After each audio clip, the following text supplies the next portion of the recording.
Histoire pour les oreilles. Depuis plusieurs semaines, il faisait très froid. Pourtant, à cette période de l'année, les feuilles commençaient à sortir et les pommiers étaient en fleurs. Mais là, rien. Même les plus vieux animaux de la ferme n'avaient jamais connu ça.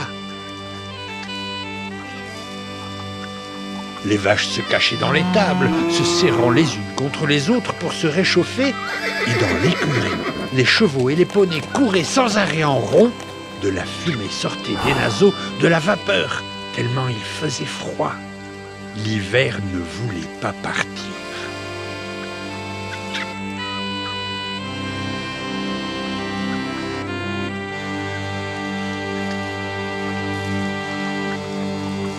Du côté de la basse-cour, les poules avaient décidé de faire quelque chose. Leur paille était glacée et humide, le vent passait par tous les trous du grillage, ça ne pouvait plus durer comme ça. « J'ai une idée !» dit Paulette. Paulette, c'était la plus vieille et la plus intelligente des poules. « Allons nous installer dans le clocher de la petite église. Elle ne sert plus et il fait très chaud. On pourra même se protéger du vent sous les cloches. Allez, chacun prépare sa valise avec un peu de paille et quelques grains de maïs et en avant !» Toutes les poules s'affairaient pour préparer leurs bagages. Surtout, ne rien oublier pour attendre le printemps.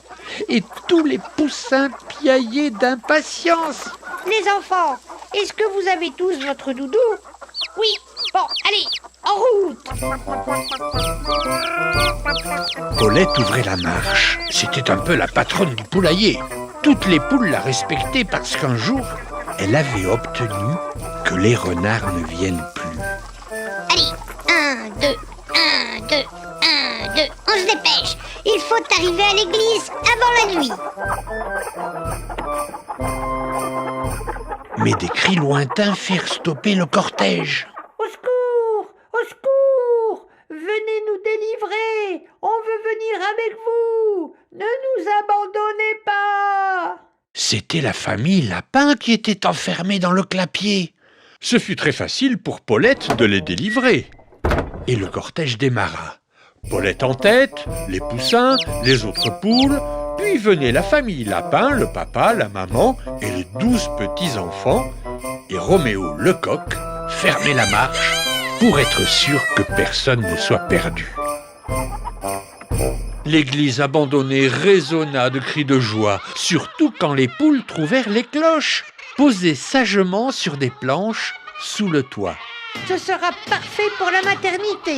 cria Paulette. Les pigeons avaient bouché les trous des volets avec des brindilles et les moineaux avaient rempli l'espace sous les cloches avec de la paille, des plumes et des bouts de laine trouvés dans les maisons. Toutes les poules posèrent délicatement leurs œufs dans ces petits nids douillés pour les couver chacune à son tour. Anne-Sophie, la pie, avait volé une boîte de peinture et mettait des couleurs vives sur les murs. C'était très joli et c'était une très bonne solution pour oublier le froid glacial. Avec le reste de peinture, les petits lapins faisaient des dessins sur les œufs, bien au chaud dans leur nid. Et c'est à ce moment-là qu'un fracas assourdissant résonna dans l'église. Une bourrasque énorme, furieuse et d'une puissance incroyable arracha le clocher de l'église qui fut aspiré dans le ciel. Tout autour, les poules volaient en caquetant de terreur, Roméo le coq hurlait et tout le monde était désespéré de voir le clocher s'envoler. Parce que dans le clocher, il y avait les cloches. Et sous les cloches, les œufs et les lapins qui ne s'étaient rendus compte de rien et qui continuaient à peindre. Les cloches volèrent longtemps, longtemps, et un matin, le ciel se mit à briller.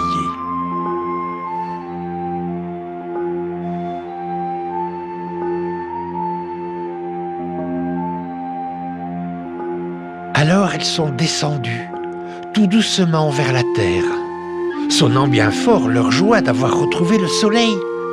Les petits lapins qui regardaient vers le sol pouvaient maintenant apercevoir les toits des maisons, les arbres en fleurs et l'herbe verte des champs. Le printemps était de retour. La plus grosse des cloches s'approcha d'un jardin et délicatement déposa les œufs multicolores et les petits lapins dans les massifs de fleurs. Et les deux autres cherchaient un autre endroit pour se poser.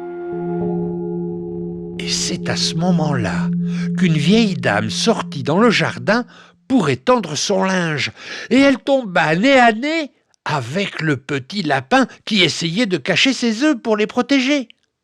Et elle courut dans le village en criant « Un lapin vient de poser des œufs dans mon jardin, c'est un miracle !» Personne ne la crut, en pensant qu'elle était devenue folle.